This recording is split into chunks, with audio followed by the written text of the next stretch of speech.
Austrália je kontinent surfistov a kengúr, horúceho slnka a sydneyskej opery. No vedeli ste, že jej armáda raz vyhlásila vtákom vojnu a potupne prehrala?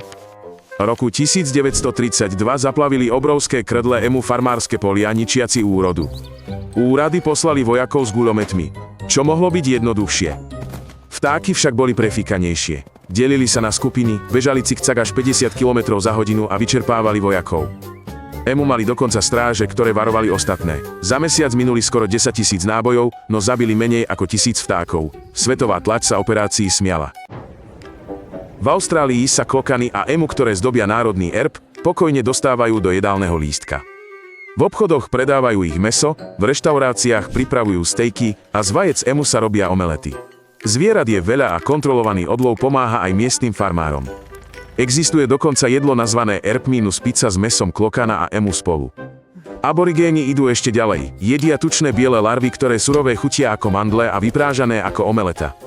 Čierna drožďová pasta, ktorú si natierajú na toasty, je takmer v každom dome, hoci cudzincov šokuje. V juhoaustrálskej púšti žijú ľudia pod zemou, unikajúc 50-stupňovým horúčavám. Pred storočím baníci, ťažiaci opály v skale vytesali obydlia. Pod zemou sú dnes spálne, hotely, obchody, ba aj kostol s vitrážou. Stála teplota 23 stupňov znamená, že klimatizácia netreba. Na povrchu cez deň život ustane, horúčavá, prach, prázdnota. Názov znamená nora bieleho muža. Podzemné domy chránia nielen pred horúčavou, ale aj pred piesočnými búrkami. Austrálske vnútrozemie je krásne, no otrávne. Múchy vliezajú do očí, nosa, úst. Miestni si ich odháňajú. Na jar útočia straky na cyklistov.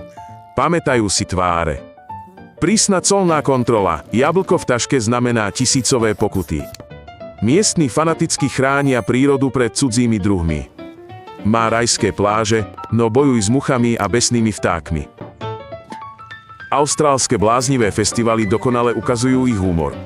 Vyše polstoročia sa jazdí regata z pivových plechoviek. Týmy plávajú, kým sa ich lode nerozpadnú. Iné mesto organizuje suchú regatu. Účastníci nesú kostry člnou vyschnutou riekou a veslujú nohami v piesku. Raz festival zrušili pre dážď. Objavená voda premenila vtip na realitu. Miestni menia aj púšť na dôvod na zábavu. Zbierajú tak peniaze pre charitu a lákajú tisíce turistov. V roku 2020 postihla východnú Austráliu myšacia apokalypsa. Milióny poľných myší po dažďoch zaplavili domy, školy, nemocnice. Strechy šuchotali, obilie sa kazilo, myši budili ľudí v posteliach, škody išli do miliárd dolárov, úrady rozdávali jed, no nájazd zastavil až chlad. Svet obletelo video s pohybujúcou sa zemou ako sivým kobercom. Ľudia spali v čižmách a rukaviciach. Farmári stratili úrodu, väznicu evakuovali pre mŕtve hlodavce. V austrálskej divočine, kde sú školy ďaleko, deti sa od roku 1951 učia rádiom a dnes online. Majú rozvrh, úlohy, učiteľov, no spolužiakov vidia len raz ročne. Ich dvor je triedou, učiteľ prichádza cez satelit, rodičia pomáhajú. Izolovaným deťom to pomáha nájsť priateľov a pochopiť svet mimo ranča. Kľúčové sú anténa, internet a trpezlivosť. Austrálčania obkolesili krajinu najdlhšími plotmi sveta, v snahe skrotiť prírodu. Plot proti dingom meria vyše 5500 km dlhší než Veľký čínsky múr, chráni ovce, dodnes je hliadkovaný.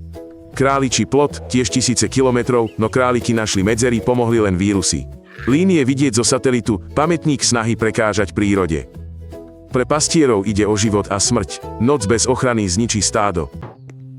Austrálčania majú prekvapivo vysoké bohatstvo. Väčšina z nich nahromadila $100 000 v nehnuteľnostiach a úsporách. Takmer každý 10. je milionár. Tajomstvo? Drahé mestské nehnuteľnosti a povinné dôchodkové príspevky.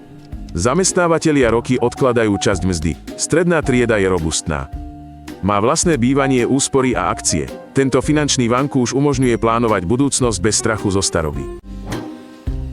Roku 1967 zmizol austrálsky premiér. Kúpal sa. Už ho nikto nevidel. Masívne pátranie zlyhalo, telo nenašli, uznali ho utopeným. Krajina však riešila divoké verzie, prúdy či mimozemšťanov. Čierna irónia, o pár rokov otvorili plavecký areál jeho mena. Príbeh je mýtom, ani moc nechráni pred oceánom. Posilnili bezpečnosť pláží. Austrália je svetový líder v domácich solárnych paneloch, tretina domov má na streche elektráreň. Počas poludnia predmestia bežne dodávajú prebytok energie do siete. Všade sú bezkontaktné platby, telefónom zaplatíte aj v plážovom stánku. Slnko v zásuvke, peňaženka v smartfóne, bežný život. Solárna energia podnietila trh domácich batérií, siete sa učia zvládať špičky, je to budúcnosť, ktorá sa stala realitou miliónov rodín. Sydneyská opera je ikonou Austrálie, príbeh zlyhania, ktoré sa stalo majstrovským dielom. Plánovali ju za 4 roky, trvalo to 14.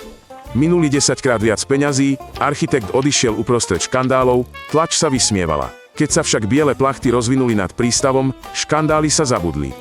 Zlyhanie sa stalo ikonou, symbolom, že vytrvalosť plodí zázraky.